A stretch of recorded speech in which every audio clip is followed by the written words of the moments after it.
Good evening, wrestling fans. I'm your host, Lewis, and this is Evolution of Pro Wrestling. Today, we're going to have so much to talk about on this show, as well as the topic that we have in mind that is going to catch a lot of attention. I know it's going to be good for me. Today, we're going to have a special guest host. This man is the host of Ricans of Wrestling. He's done voiceovers. He's done commentary in NXT, Lucha Conquest, and much, much more. We're going to be welcoming in to the show as our guest host, Jose Gonzalez. And we're going to wave him in right now. We're going to add him in. An exciting show, fans. I can't wait to have him on the show.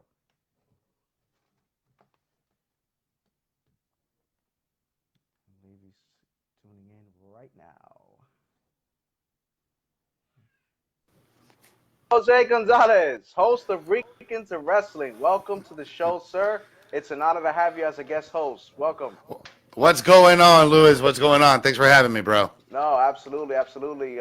First off, before we get into anything, my fans, they know about you, but Oh, yeah? you can give yourself your introduction right here before we start off with all the news we hear in wrestling. Oh, yeah, no problem. Oh, yeah, well, my name is Jose G. I'm the host of the Ricans of Wrestling live talk show here on Facebook Live. And we are on every Thursday night at 7 p.m. We've been doing the show now for 4 seasons. We're in the midway of our 4th season right now. And it's been a big evolution. You know, it's literally kind of like what you're doing. I'm doing that. I've done that with my show. I literally started on my phone, and I've just kind of evolved and made the production better, and are concentrating more on interviews and different people, and it's just evolved, and now it's just blown up. Now we're have an audio only podcast. We're sponsored, and yeah, man, and we've made a lot of collaborations with a lot of people in the business here in Central Florida, with Pro Wrestling 2.0, Atomic Wrestling, the Wild Samoans, NXT. So, yeah, man, it's been a cool adventure. It's been a privilege. It's been a privilege because not everybody can just kind of like make their way into the wrestling business and get known. And I've had the privilege of being able to have these different contacts and being able to get some recognition. That's good, man. And I'm a big fan of your show. I see it every Thursday. Thank We you. definitely Appreciate tune it. in. No, absolutely. Me and my wife, who is my producer and director, Desenia de Leon, we definitely tune in. We comment, we share. So us podcasters stick together and do what we got to do. You know what I mean? Well, I appreciate the support, man. Just like you support me, I support you. And I had you on my show a couple of months Absolutely. ago, and that was pretty cool. So what are we talking about today, bro? Well, today, there's a lot to talk about that's been going on within the week. First off, major breaking news yesterday. You guys broke it. We're going to break it here as well. Paul Heyman and Eric Bischoff, new executive producers, directors for Raw and SmackDown. Do you think this is going to change the landscape of WWE, especially how bad they've been doing with all the publicity and the ratings and all that stuff? Ryan Satin from Pro Wrestling Sheet said it best. Vince McMahon, Paul Heyman, and Eric Bischoff are the most powerful men in wrestling. Aladdin's back in the movies. Pizza Hut is using the OG logo. It's official. We are back in the 90s. And guess what? The 90s brought the very best wrestling there was, there is, and ever will be. So get ready, wrestling fans. It's going to be a roller coaster as of this Monday. Oh, absolutely. And me as a fan, I've loved the Attitude Era. I love the way everything was when these guys were in the WWE, and I can imagine what's going to happen now. So I'm looking forward to it. But I think there was one person that wasn't too happy about that. Our sources around said that Triple H kind of stepped down from the main roster. He kind of wanted that kind of executive role, but I guess now he's going to focus more on NXT than going with Monday Night Raw and WWE. In your opinion, do you think Triple H should have got that role as the executive producer, the director of that? Or is it good that they hired Paul Heyman and Eric Bischoff for that? Listen, I think from a business standpoint, I think it's a good decision from WWE. not to have put Triple H in that position for the simple fact that he already has NXT, and NXT is growing, and you don't want to tarnish what you have with NXT by doing main roster stuff. Now, back in 2003 when we had Paul Heyman as the general manager of SmackDown and Eric Bischoff as the general manager of Raw, the ratings went up at that time. That was the ruthless aggression era, and things were becoming interesting again. Stone Cold was on his way out, Rock was on his way out. We have these new stars coming in, and now we have a roster with WWE that's 250 plus deep. This is counting NXT, 205, main roster Raw, SmackDown, and WWE NXT UK. So that's counting absolutely everything. So with the guidance of Paul Heyman, from what the sources are saying at PW Insider, is that Paul Heyman's going to have more of a one-on-one creative role with the Raw roster, whereas Eric Bischoff, he's going to have more of a connection with the TV networks. He's had in the past where he had that relationship with Turner, and he's also had the relationship with building and upstarting mobile games. So basically what they're trying to do is to try to synergize everything, putting their product not only just on social media, but across mobile platforms where they have that. And Eric Bischoff is the right person to do that. So at this very point, I think it's a very smart move of WWE, and having both Eric Bischoff and Paul Heyman, and just kind of keep Triple H in the back burner, because you know what? When Vince decides to leave, that's the guy that's going to be taken over. It's going to be Absolutely. Triple Yep. H. Absolutely. And that will probably be the best move ever, putting him along with Eric Bischoff and Paul Heyman.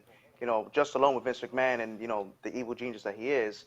With these two, it's gonna be interesting. So I'm definitely looking forward to seeing Monday Night Raw. Now you mentioned 205. They had mentioned 205 might be canceled. Apparently it's not going too good with the cruiserweights. I would rather put the cruiserweights in NXT and just have them move up. If that's the case, if you're gonna cancel 205, because the cruiserweights are a bit of an entertainment, kind of a WCW type thing when they were in the cruiserweight division.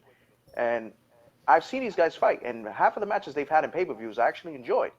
So I'm not sure how that's going to work if they do cancel 205. What exactly are they going to do with all these cruiserweights? I highly doubt they're going to cancel 205. I mean, I know there's probably been reports and rumors that 205 is going to be canceled, but I was reading earlier today there was a report by Sportskeeda that was done 3 weeks ago, and it said it was addressing the rumors of 205 Live. But WWE has not issued any press release about canceling the show, and it looks like they don't have any plans of canceling that show at this very moment. Right now, during WrestleMania, they had the Worlds Collide tournament where they had NXT 205 and NXT UK. And I think we're going to start seeing a little bit more of that as those brands grow. So I don't think getting rid of 205 Live is a good idea, and I don't think it's going to happen anytime soon. And it's not going to get the millions of viewers that Raw, SmackDown get, or even main event. But it does have a good viewership, a fan base of wrestling purists like myself. I watch 205 Live every single week, and it's Hmm. because of the entertainment value that I get from the wrestling. It's not just about the storyline; it's about the technicality, the ring generalship that these guys put on. No, absolutely. And all the risks that they take, and all the pretty much they always say high risk. It's fun to enjoy. It gets the fans on their toes. It gets everybody on like, oh man, what the hell's gonna happen next? What is this guy Hmm. gonna do? You know what I mean? So hopefully it doesn't get canceled. And one thing that I caught my attention, it's starting off slow, but I think this trio can lead to something good. In this past main event, the show of main event, EC3, Cesaro, and Bobby Roode kind of formed a little faction going on there. I kind of seen this something interesting with this.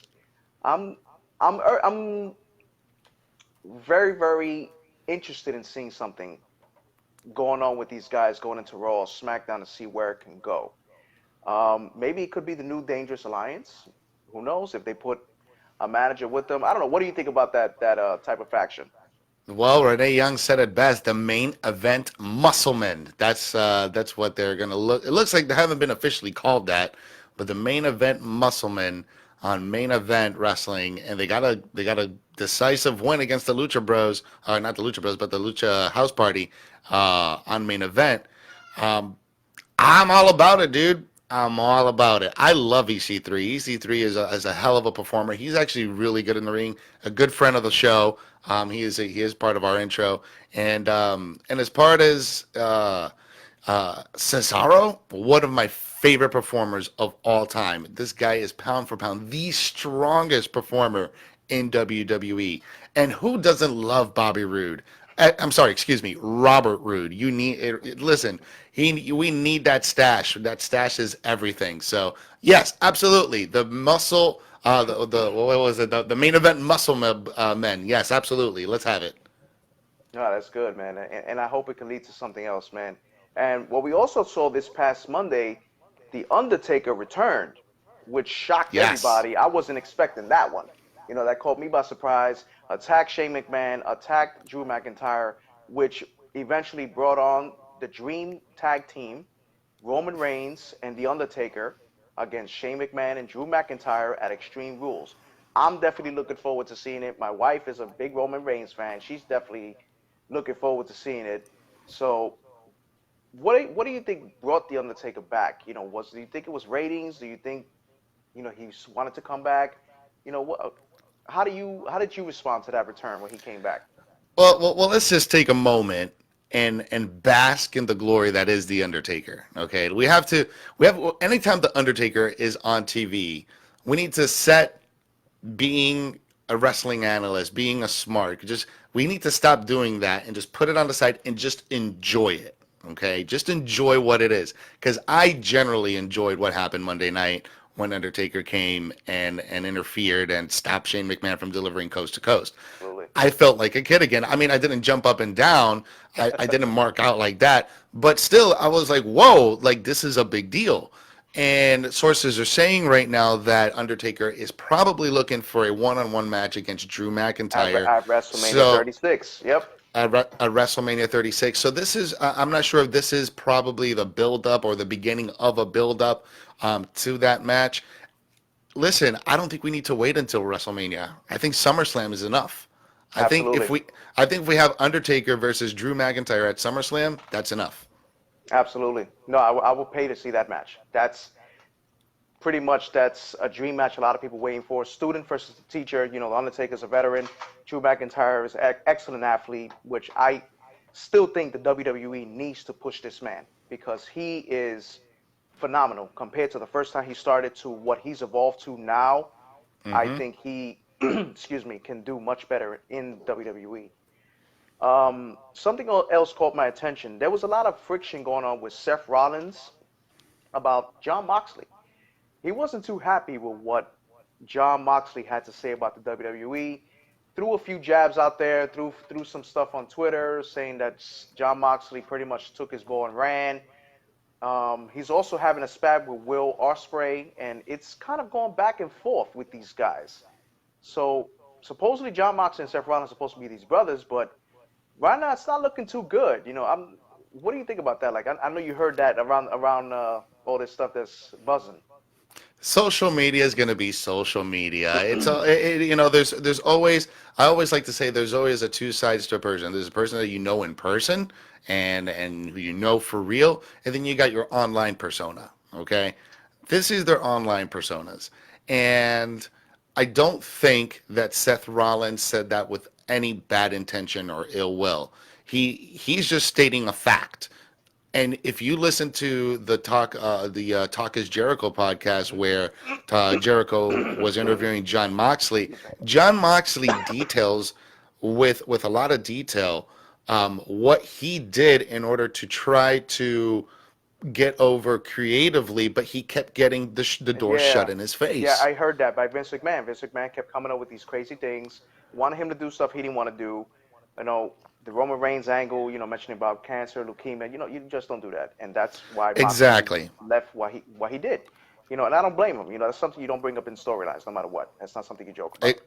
Exactly. So Moxley himself, he describes everything in the podcast, and if you guys listen to it, then you know what I'm talking about. So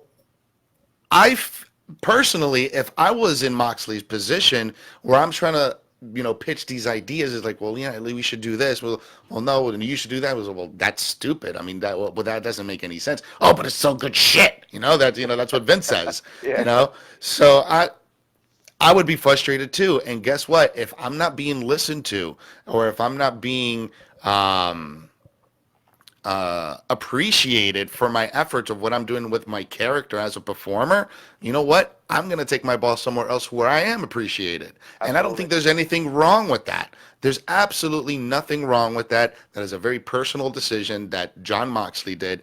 And John Moxley, as a true professional, stayed to the very end of his contract and did not want to get an early release, so he did not have to burn that bridge with the McMahon family or the WWE. So I Absolutely. think that was very good. So Seth Rollins is just stating the facts and putting the truth. However, people want to view that truth is up to them. It's completely subjective to them. I'm just stating the fact. I don't think it's anything that's going to cause any turmoil in their personal friendship. No, absolutely. And they've always been great friends. They started off in NXT, came in as the Shield, so and they could work things out. It's just he said, she said, as you said, social media is always stirring the pot, so you know how that Yeah. goes. You know what I mean? And Yep. speaking of John Moxley, he's actually gonna face Joey Janela in Daytona Beach, and this supposedly this match is non-sanctioned. Hmm. So that's gonna be a crazy match coming forward in AEW. Um, this past Monday, excuse me, Monday and Stomping Ground, an all-time low of 3 to 4 thousand fans in WWE. That's unheard of. Like these guys sell out crowds, 16, 17,000, 70,000, 80,000. For 3,000 to 4,000 fans in an arena, something's got to be going wrong. And this goes back to what we mentioned about Paul Heyman and Eric Bischoff. Hopefully they could fix this sinking ship that's happening because that's just unacceptable for fans. People watching, I'm a WWE fan, but it's just slowly pushing me away as like I don't even want to watch it no more because look at the ridiculous things you're doing when it comes to storylines. Yeah, and I get that frustration. And as an analyst myself, I pay attention to those things. When you're not filling up an arena, it's sending the kind of message like, oh, why do I want to see this storyline live? Why do I want to see, the same thing, that's on TV? Why do I want to see that live? But now we got an AEW. It's a brand new shining toy, and everybody wants to see that. That's the big hit thing right now. It's AEW. I'm going to be going to an AEW show in a couple of weeks, so that's going to be pretty cool. So, however, let's not forget that WWE is a titan. WWE is a global conglomerate. Let's not forget that they have a multi-million dollar deal with Saudi Arabia, a multi-million dollar deal with Fox, a multi-million dollar deal with NBC Universal. So um, if they only fill up an arena with 3,000 people, I'm sure they're not going to be hurting for that one night. They're Yeah. fine. They're totally fine.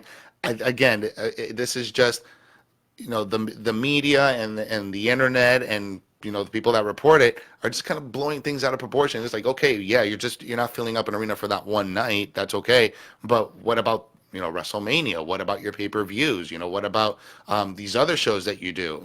So just because of one show, I don't think you should say, Yeah. oh, WWE's a Well, sinking ship. Stomping Ground, I actually enjoyed it. It was a pretty good event. The match with Ricochet finally getting his due. Winning the United States Championship against Samoa Joe. And one match that I did like on Monday Night Raw this past Monday that I give a 9 out of 10 was AJ Styles and Ricochet. These two had an awesome battle. AJ Styles won, but of course, teacher versus student. Ricochet still gotta build his way up besides winning the U.S. title. But you fighting against AJ Styles, you give him a hell of a match. I really enjoyed that match.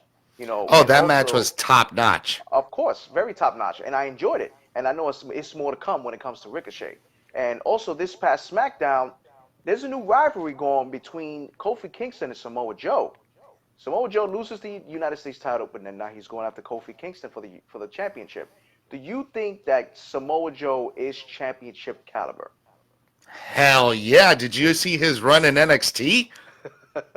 Oh my God, Samoa Joe is the best heel champion that WWE can have at this very moment. If you're gonna book a heel champion, Samoa Joe is the guy that you need. Get Baron. I like Baron Corbin right now. I like what he's doing as a heel. People, a lot of people hate him, and a lot of people give heat on him. But I think he's doing a really good job as a heel. But if you really want that over the top heel, dude, put that title on Samoa Joe because he's done it at NXT. He's done it as U.S. champ. Yes, absolutely, he is championship caliber. Well, it's only one way to find out when it comes to that match in Extreme Rules. We're gonna see how it's gonna go, and I'm hoping they actually can build some new guys now. Samoa Joe would be a perfect heel, and it's interesting to see where that's gonna go. Now we're gonna get to our topic, which I brought you on the show because I'm like, who else can come up with this, can help me with this topic? The best of wrestling families. There's many wrestling families in professional wrestling, and they're all dynasties. Some have made it, some have not. But when you talk about certain families, which comes to mind? Your number one pick right now, if you just come off your brain.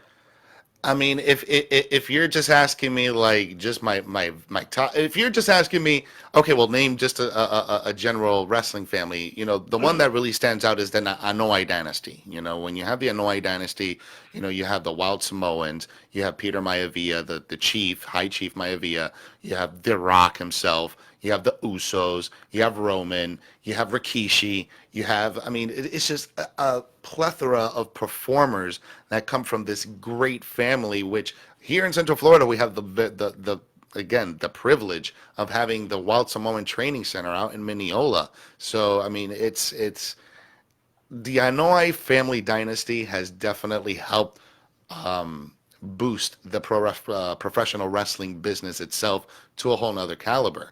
But it's not just the Anoa'i dynasty because there's one family that just kind of really kind of made everything else happen.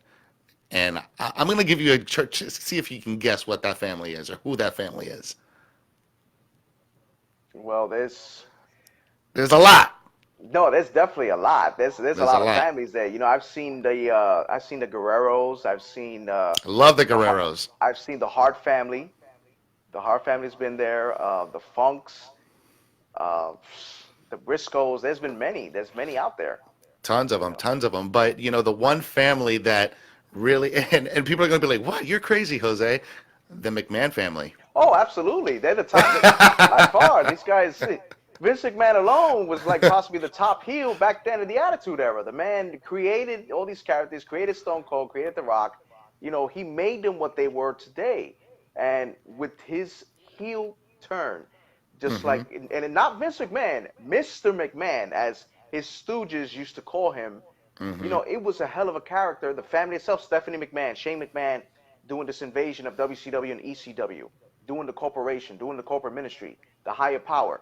It was interesting as a fan back then to see something like that, and I enjoyed it a lot. And I wish Vince McMahon could do that now, which hopefully it can come out to that now with these two added to it. But yeah, no, you're absolutely right. The McMahon family is, to me, one of the top families out there. But you mentioned Absolutely. you mentioned the Iona family. All these guys you mentioned were all top stars. Roman Reigns, Rikishi, the Usos. Usos are multi champions. Peter Maivia, who started the whole transition of the Iona family. Alpha and Sika, the Wild Samoans, Fatu, Samu, all these guys. Even Alpha Jr., who wrestles out here in independent promotions, who's actually going to be at USA Pro Wrestling tomorrow night, which I'm going to see. Um, these guys have created this way through the wrestling business to new heights. Like Roman Reigns itself, the man is phenomenal in the ring. Not too much on the mic, still need a little work there, but as far as his in-ring caliber, the man's a monster. The man's phenomenal. I used to love watching Alpha and Sika, the Wild Samoans, one of the top tag teams in the world. When you mentioned that, it just brings chills to me as a fan and as a kid when I was growing up. And there's also families like the Funks, Terry and Dory Funk. These guys were ruthless. They were aggressive back in the 80s. Excuse me. and they brought hell when it came to wrestling. But when you talk about technical wrestling, I would have to say the best will go between either the Guerreros or the Hart family, because the Hart family, Stu Hart, you used to see the promos. Stu Hart had his dungeon. He used to train Owen Hart. He's trained Hmm. Roddy Piper, Brian Pillman, Bret Hart, British Bulldog, all these guys.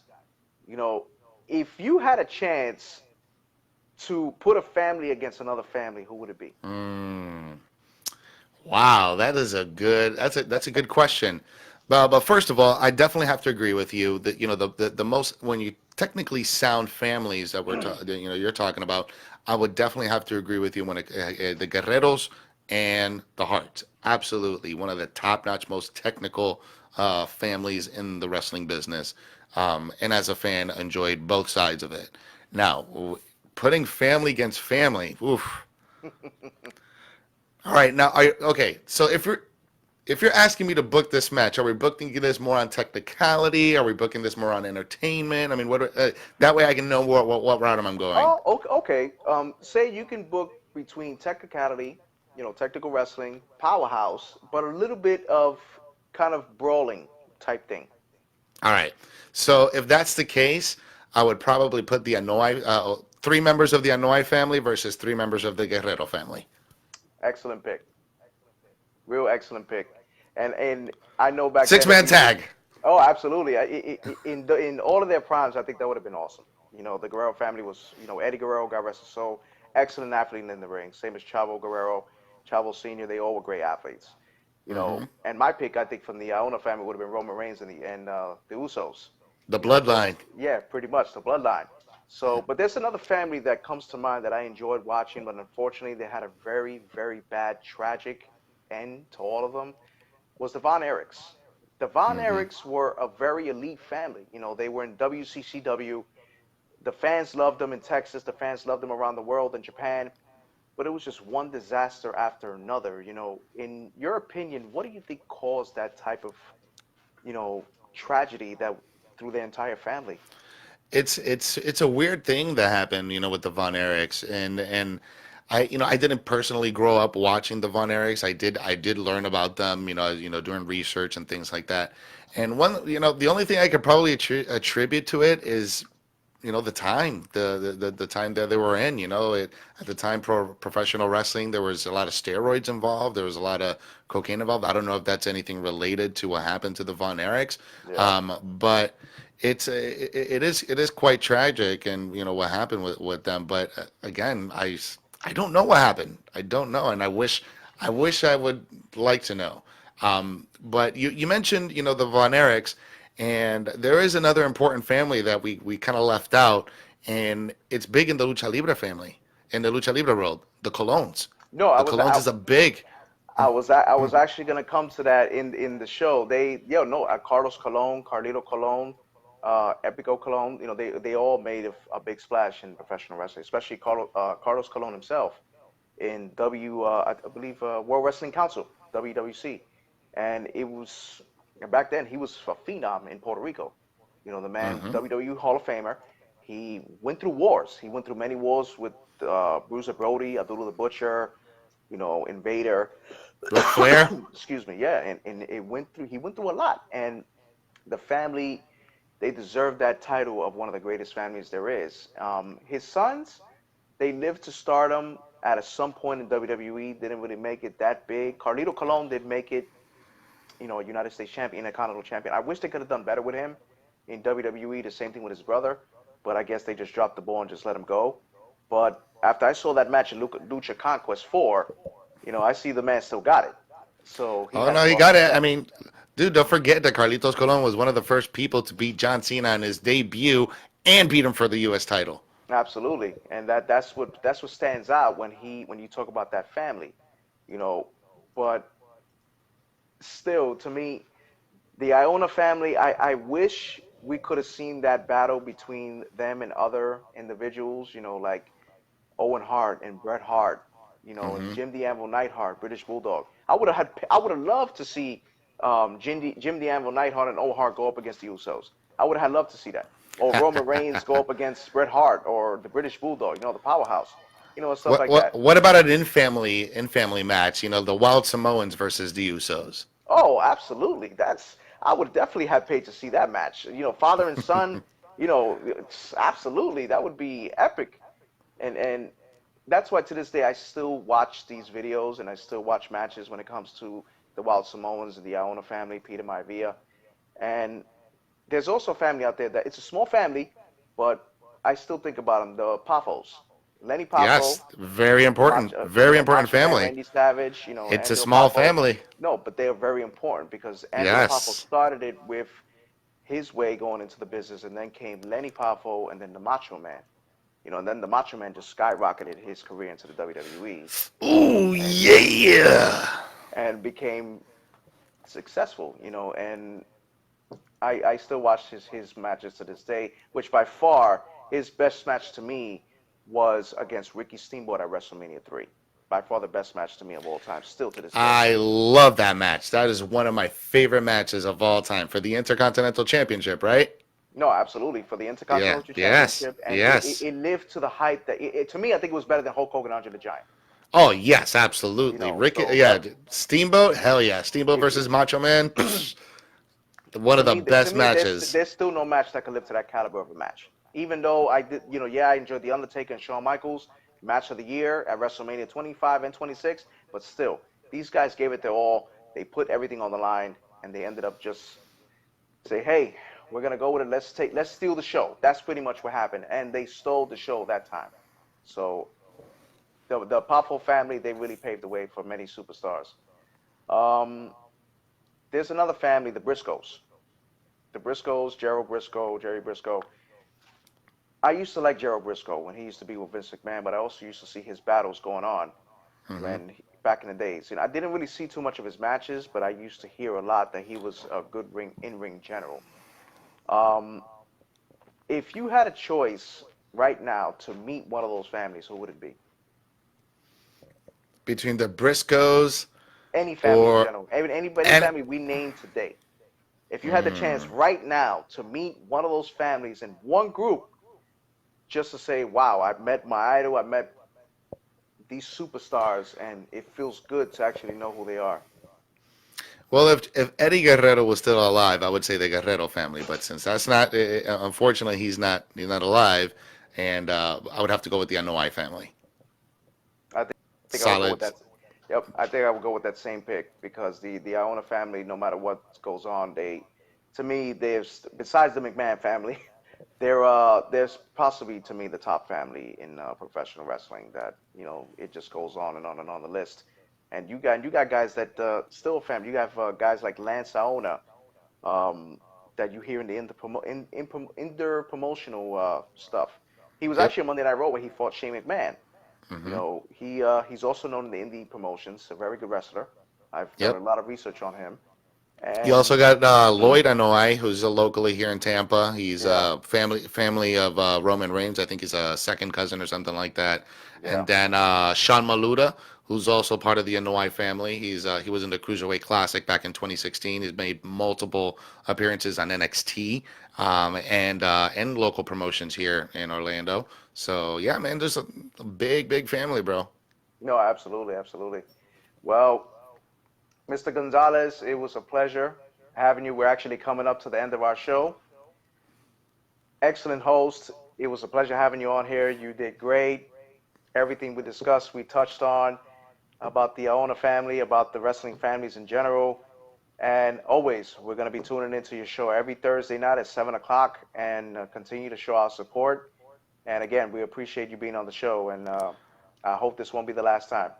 No problem, broski. Thanks for having me anytime, guys. And guys, if you're not following Evolution of Pro Wrestling, make sure you do that now and set your notifications to see first. So that way, anytime Lewis goes live, you never miss it. Okay, that's super important. So make sure you set your notifications to see first on Evolution of Pro Wrestling. So Absolutely. thanks again. Thanks for having me, Fans, bro. same thing goes for Ricans of Wrestling. Tune in every Thursday, 7 o'clock. This guy has great topics with his partner, Rico Iglesias. Excellent co host, that, by the way. Don't miss it every Thursday night. Again, thank you, sir. Appreciate it. Thank Thank you. you. Have a good night, bro. You too, sir. you have it, fans. Jose Gonzalez, what an excellent host, guest host that he was on the show. We appreciate you guys coming onto the show and showing your support. As Pro Wrestling T-shirt, we just got it new. We have Facebook, Twitter, YouTube, and Instagram. Follow us on all those social medias all over. You won't regret it. Also, if you have any questions, topics, or concerns, please feel free to contact us at evolutionofprowrestling@gmail.com. From all of us here at Evolution of Pro Wrestling, from myself, Lewis, and my lovely wife, producer, and director, Yesenia De Leon, thanks for joining us, fans. Have a good night.